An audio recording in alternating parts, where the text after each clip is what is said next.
High student আমি প্রিয়াঙ্কা বৈদ্য চলে এসেছি আরেকটা নতুন ভিডিও নিয়ে। আজকে এটা নিয়ে আলোচনা করব ক্লাস 9 এর যে ফার্স্ট ইউনিট টেস্ট রয়েছে সেখানে জীবন বিজ্ঞানের সাজেশন নিয়ে চলে এসেছি এবং অবশ্যই পুরো ভিডিওটা দেখতে থাকো। এর আগে কিন্তু আমি সাতরা পাবলিকেশনে কোশ্চেন অ্যান্সার সলভ করে দিয়েছিলাম এবং এমনিও অনেক ইম্পর্টেন্ট কোশ্চেন অ্যান্সার নিয়ে আলোচনা করানো আছে এবং ক্লাসগুলো করানো আছে। অবশ্যই যারা দেখোনি তারা কিন্তু ডেসক্রিপশনের লিঙ্কটা ফলো করো, সেখান থেকে দেখে নেবে। তো চলো স্টার্ট করে দেওয়া যাক। তোমাদের দুটো চ্যাপ্টার রয়েছে এক্সামে। তো প্রথম যে চ্যাপ্টারটা সেখান থেকে যে প্রশ্নটাগুলো করবে সেগুলো দেখে নাও একটু। তো পৃথিবী সৃষ্টির আদি পর্যায়ে পরিবেশে কোন গ্যাসটি অনুপস্থিত ছিল, সেটা হচ্ছে অক্সিজেন। পৃথিবীতে প্রাণের সৃষ্টি কোথায় হয়, সেটা হচ্ছে সমুদ্রে।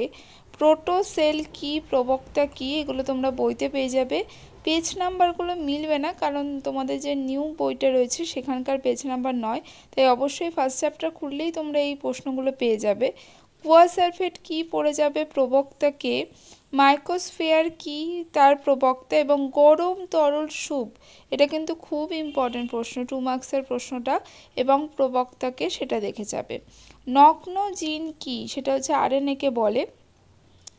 জীবন সৃষ্টির ধাপগুলো একটু দেখে যাবে, 5 মার্কসের প্রশ্ন আসতে পারে বা 3 মার্কসেরও দিতে পারে। আচ্ছা, জীবজলের পার্থক্য খুব একটা বেশি ইম্পর্টেন্ট না, তোমরা পারবে।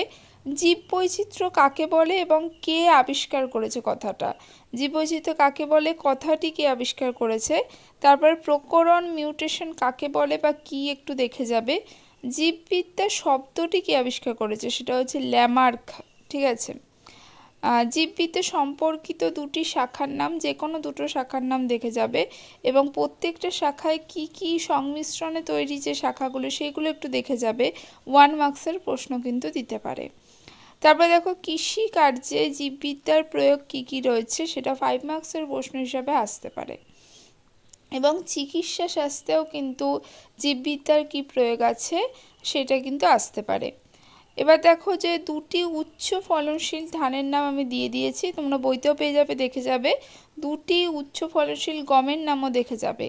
উদ্ভিদবিদ্যার জনক হচ্ছে থিওফ্রাস্টাসকে বলে।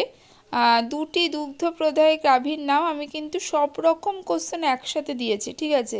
1 মার্কস আছে, 2 মার্কস আছে, 3 আছে এবং 5ও আছে। চিকিৎসা শাস্ত্রে জীববিদ্যার প্রয়োগ, যেটা এক্ষুনি বলছিলাম। মহাকাশ গবেষণায় কোন শৈবাল ব্যবহৃত হয়, তোমাদের হচ্ছে ক্লোরেল্লা যে শৈবালটা রয়েছে সেটা ব্যবহৃত হয়। কেন ব্যবহৃত হয় সেটাও দেখে যাবে, আমি এর আগেও কোশ্চেনের অ্যান্সারটা করিয়ে দিয়েছি। ট্যাক্সোনমি কাকে বলে এবং শব্দটি কে আবিষ্কার করেছে। যদি বলে ট্যাক্সোনমি শব্দটি কে আবিষ্কার করেছে, সেটা হচ্ছে পি.ডি. ক্যান্ডলে। তাছাড়া ট্যাক্সোনমি সম্পর্কিত যাই বলবে সেটা হচ্ছে ক্যারোলাস লিনিয়াস আবিষ্কার করেছে, এটা একটু মাথায় রাখবে। ট্যাক্সোনমি বিদ্যার জনকও হচ্ছে ক্যারোলাস লিনিয়াস, ঠিক আছে। চিকিৎসা শাস্ত্রের জনক হচ্ছে, তোমরা একটুখানি এটা দেখে নেবে, হচ্ছে হিপোক্রেটিসকে বলে। প্রাণীবিদ্যার জনক হচ্ছে অ্যারিস্টটলকে বলে। আচ্ছা, ট্যাক্সোনমি উপাদানগুলি দেখে যাবে, বইতে আছে। ট্যাক্সোনমি হায়ারার্কি কাকে বলে, আবারও বলছি যারা ক্লাসগুলো করনি অবশ্যই ডিসক্রিপশনে লিঙ্ক দেওয়া আছে, সেখান থেকে ক্লাসগুলো করে একটু বুঝে নেবে যদি এখনও বুঝতে সমস্যা থেকে থাকে। আচ্ছা, ট্যাক্সন কাকে বলে এবং আম এবং মানুষের যে হায়ারার্কিটা রয়েছে, ঠিক আছে, যে গোত্র কী আছে, পর্ব কী আছে, ঠিক আছে, যে স্পিসিস কী আছে, এইগুলো একটুখানি ভালো করে দেখে যাবে। বিশেষ করে মানুষেরটা যেটা রয়েছে সেখান থেকে কিন্তু আসতে পারে। দ্বিপদ নামকরণের নিয়মাবলী অবশ্যই কোনো না কোনো স্কুলে দেবে, খুব ইম্পর্টেন্ট প্রশ্ন। নিয়মাবলী অবশ্যই 3-4টে দেখে যাবে। আচ্ছা, IUCN আর IUCN এর পুরো নাম, একটা হচ্ছে international code of zoological nomenclature আর একটা হচ্ছে বটানিক্যাল নোমেনক্লেচার, ঠিক আছে।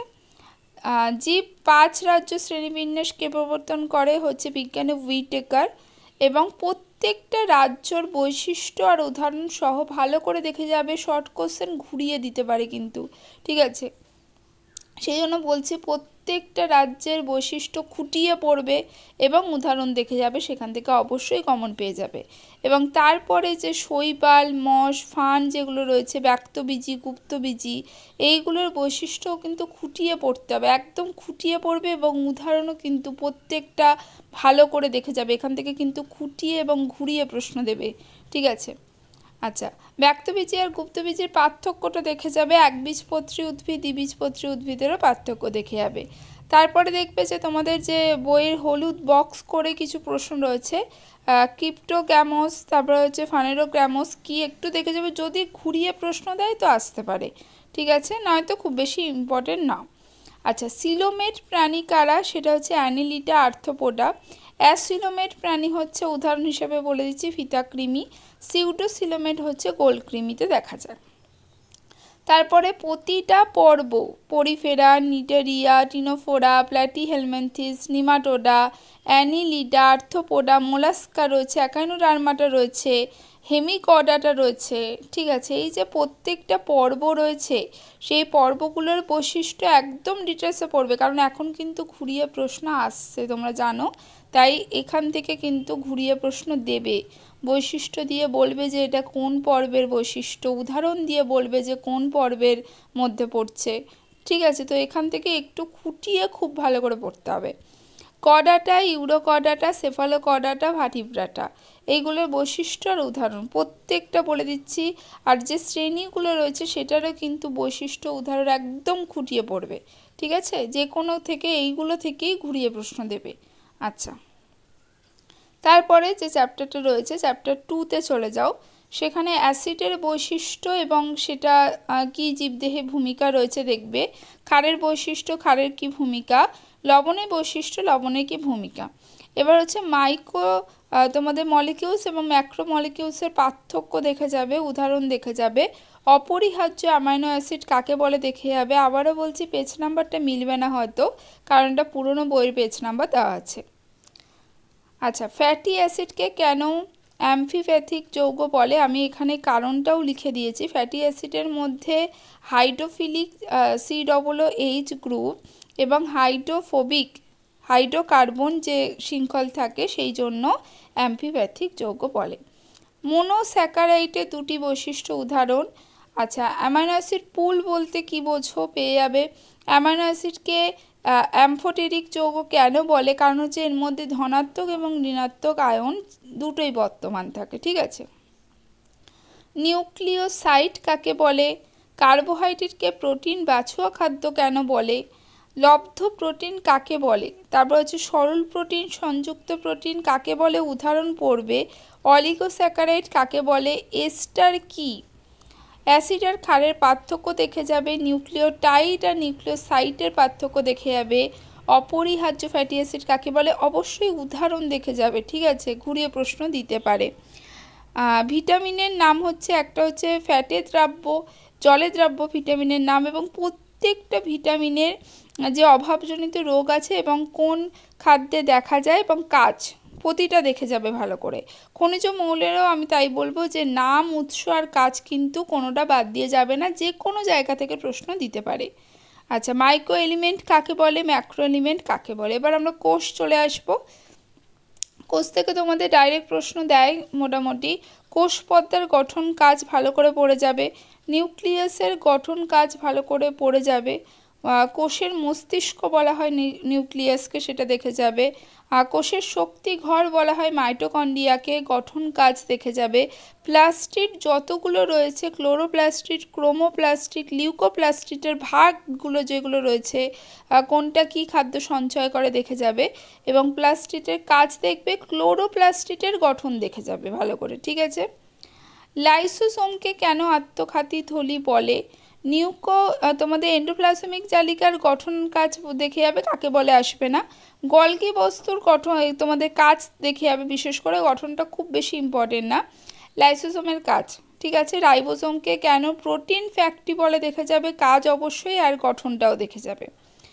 দ্বিপদ্মা বিশিষ্ট কোষীয় অঙ্গাণুর নাম মাইটোকন্ড্রিয়া, ক্লোরোপ্লাস্ট, ঠিক আছে। মাইক্রোটিউবিউলসের কাজ দেখবে, কারণ ঘুরিয়ে প্রশ্ন দিতে পারে।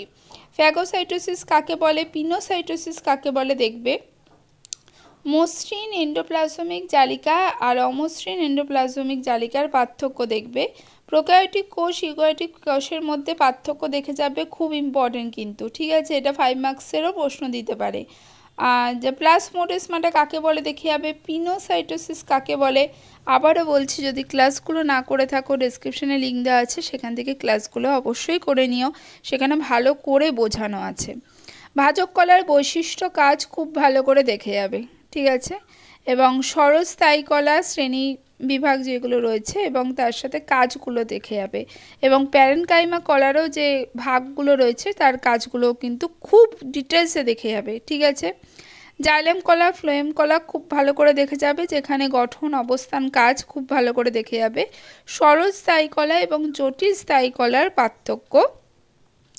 আচ্ছা, ভাজক কলা স্থায়ী কলার পার্থক্য দেখে যাবে। প্যারেনকাইমা কোলেনকাইমা স্ক্লেরেনকাইমা খুব ভালো করে গঠন অবস্থান কাজ একদম ডিটেলসে পড়ে যাবে, একদম খুঁটিয়ে পড়ে যাবে। জাইলেম ফ্লোয়েমের পার্থক্য দেখবে, জাইলেমকে কেন মৃত কলা বলে এবং জাইলেমের মধ্যে কি কি উপাদান রয়েছে, ফ্লোয়েমের মধ্যে কি কি উপাদান রয়েছে এবং ফ্লোয়েমকে সজীব কলা কেন বলে, এগুলো দেখে যাবে।